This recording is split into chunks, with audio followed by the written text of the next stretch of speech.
Good evening, Professor, classmates, and friends. My name is Shante Goggins, and I am a single mother. I am one of thousands of single parents in the state of South Carolina that rely on the South Carolina Department of Social Services Office of Child Support Enforcement for assistance.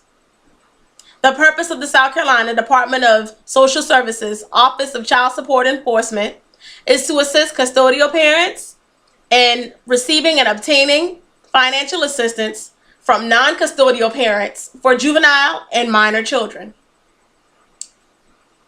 According to the South Carolina Department of Social Services website, for the fiscal year ending September 30th, 2012, the Office of Child Support Enforcement collected nearly $260 million in child support payments. While this is a large amount, the South Carolina child support enforcement system is out of date, inefficient, and costly, all of which cause the system to be flawed. To date, there are 219,308 open enforcement cases in the state of South Carolina, of which 27,278 are for families receiving another type of financial assistance from the state.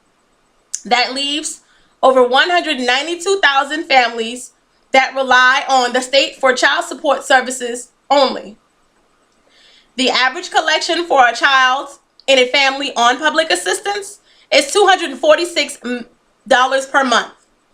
The average collection for a child in a family not on public assistance is $293 per month. So, the Office of Child Support Enforcement collected and dispersed an average of $63 million in financial assistance to children on support in 2012. That leaves almost $197 million in funds collected that are not allocated to children. Obviously, some of the funds are necessary to pay wages for workers and other operational expenses and expenditures. However, there is a black hole that is siphoning funds away from our children and into a place where they don't need to be. That black hole is federal fines. In 1988, a federal law was enacted requiring all states to enroll and create an automated child support system that would allow them to keep in touch with all states and update financial payments, locations for non-custodial parents, and would make it faster and easier to collect funds and to keep and enforce penalties for deadbeats.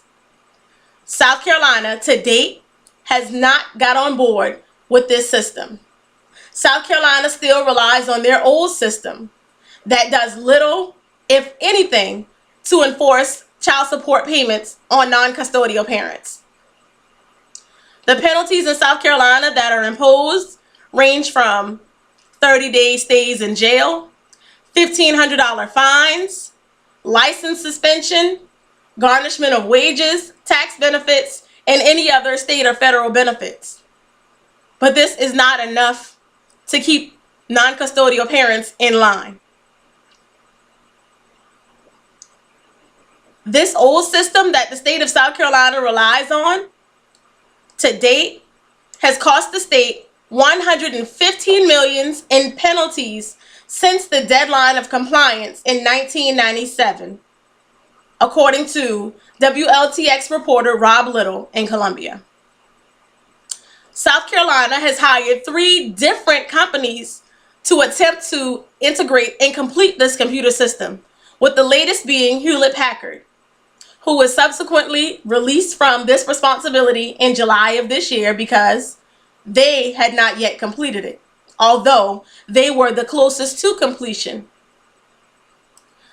According to Greenville News reporter Tim Smith, South Carolina requested an additional 6-year extension to get their system up and running at a cost of over $75 million in additional fines. According to Katie Morgan, Director of Child Support Enforcement for the state of South Carolina, She has high hopes in South Carolina getting online with the national child support system.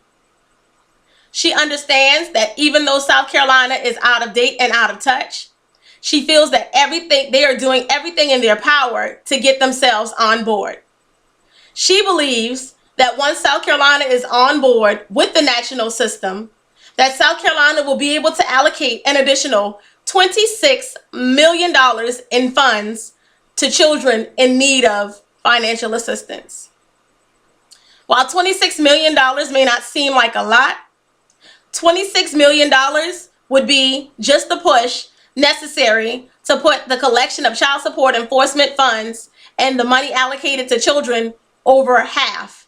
That would mean that children in the state of South Carolina would receive approximately half of the $260 million collected annually. This is represented in my skillfully crafted pie chart.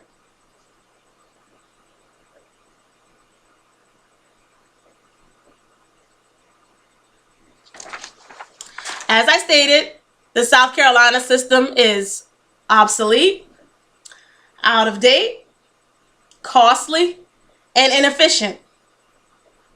The cost on our state pale in comparison to the cost on our children. I hope that through what I've said and shared, that you will understand that the state of South Carolina system is flawed.